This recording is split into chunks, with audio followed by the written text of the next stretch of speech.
सोचिए कि एक दिन देश की सबसे बड़ी अदालत के मुखिया कुछ बोलते हैं, शब्द निकलते हैं कॉकरोच, परजीवी, और अगले 48 घंटों में उन्हीं शब्दों से एक पूरी पॉलिटिकल पार्टी खड़ी हो जाती है। 1.5 से 2 मिलियन लोग उससे जुड़ जाते हैं। नाम पड़ है कॉकरोच जनता पार्टी। सुनने में ये एक मजाक लगता है, लेकिन ये मजाक नहीं है, ये एक सिग्नल है, एक ऐसी जनरेशन का सिग्नल जो अपने भविष्य के लिए लड़ते लड़ते थक गई है, जो सिस्टम से उम्मीद मांगते मांगते टूट गई है, और जब भाषा में कुछ नहीं बचा तो उसने तंज को हथियार बना लिया। आज के एपिसोड में हम समझेंगे कि ये कॉकरोच मोमेंट क्यों आया, भारत के युवाओं की बेरोजगारी की असली तस्वीर क्या है, सुप्रीम कोर्ट की उस टिप्पणी के पीछे क्या कॉन्टेक्स्ट था, ये वायरल पार्टी बनाने वाला कौन है और उसका एजेंडा क्या है, और सबसे जरूरी सवाल, क्या डिजिटल सटायर असली बदलाव ला सकती है या ये सिर्फ फ्रस्ट्रेशन का एक और वैल्व है जो थोड़ी देर में बंद हो जाएगा। पहले वो मोमेंट समझते हैं जहां से ये सब शुरू हुआ। 15 मई 2026 सुप्रीम कोर्ट में एक हियरिंग चल रही थी। कॉन्टेक्स्ट था फेक डिग्रीज और उन लोगों का जो सिस्टम में घुसकर उसे खोखला कर रहे हैं। इसी कॉन्टेक्स्ट में चीफ जस्टिस ऑफ इंडिया ने कहा कि ऐसे लोग पैरासाइट्स की तरह हैं, कॉकरोचेस की तरह। बाद में सफाई आई।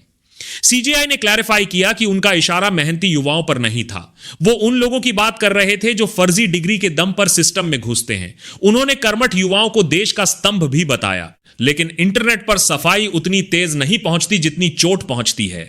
एक युवा जिसने 3 साल यूपीएससी की तैयारी की, जिसके 2 पेपर लीक्स में उड़ गए, जिसका एक भर्ती का इंतजार 4 साल से चल रहा है, उसने वो शब्द सुने और उसे लगा ये उसी के लिए है, उसी की मेहनत के लिए, उसी के संघर्ष के लिए, उसी की बेबसी के लिए। और फिर शुरू हुई कॉकरोच जनता पार्टी।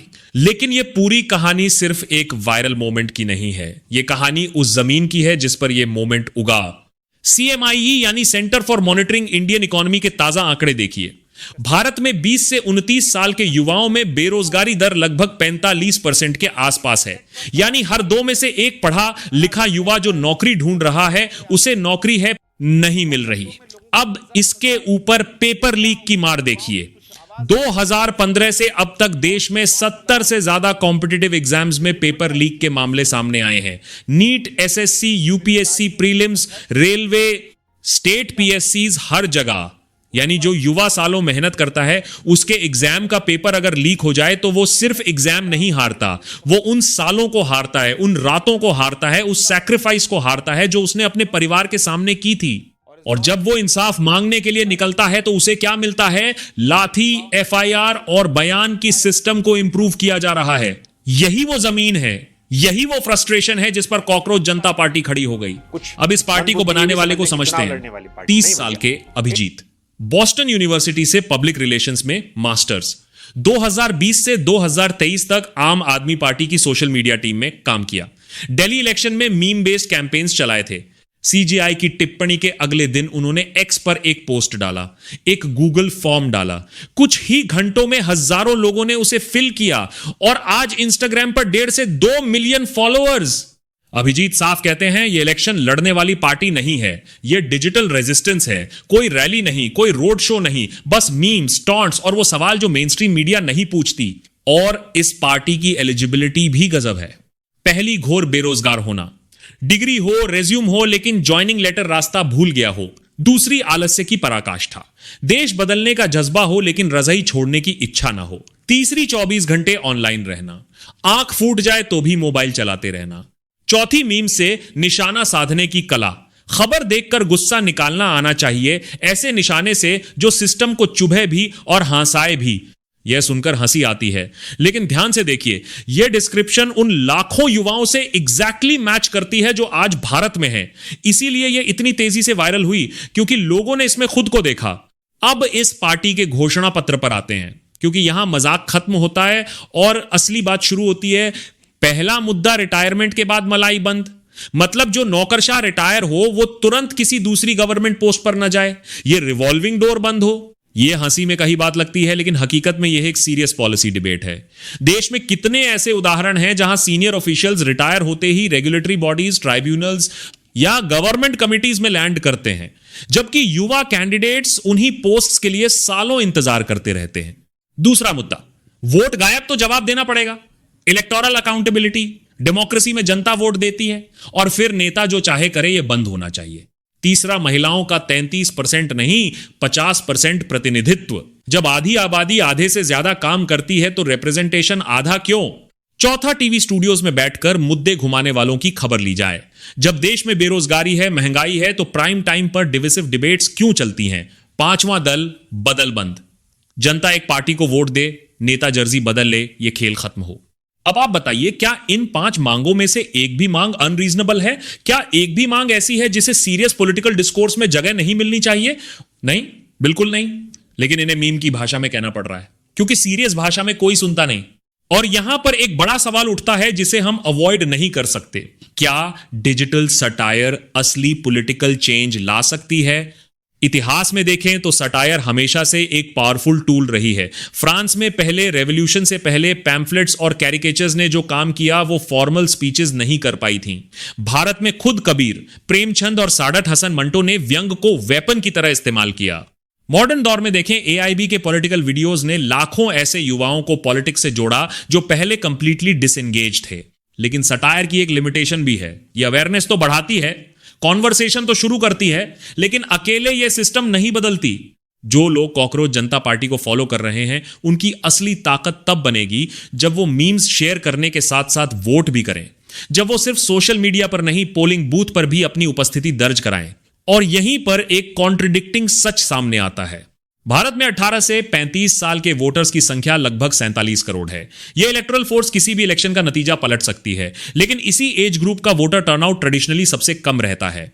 जो यूथ सबसे ज्यादा अफेक्टेड है बेरोजगारी से, पेपर लीक से, इन्फ्लेशन से, वही वोटिंग में सबसे कम पार्टिसिपेट करता है। यह पैराडॉक्स है। और जब तक यह पैराडॉक्स नहीं टूटता, कॉकरोच जनता पार्टी के मीम्स चाहे जितने वायरल हों, असली चेंज की गति धीमी रहेगी।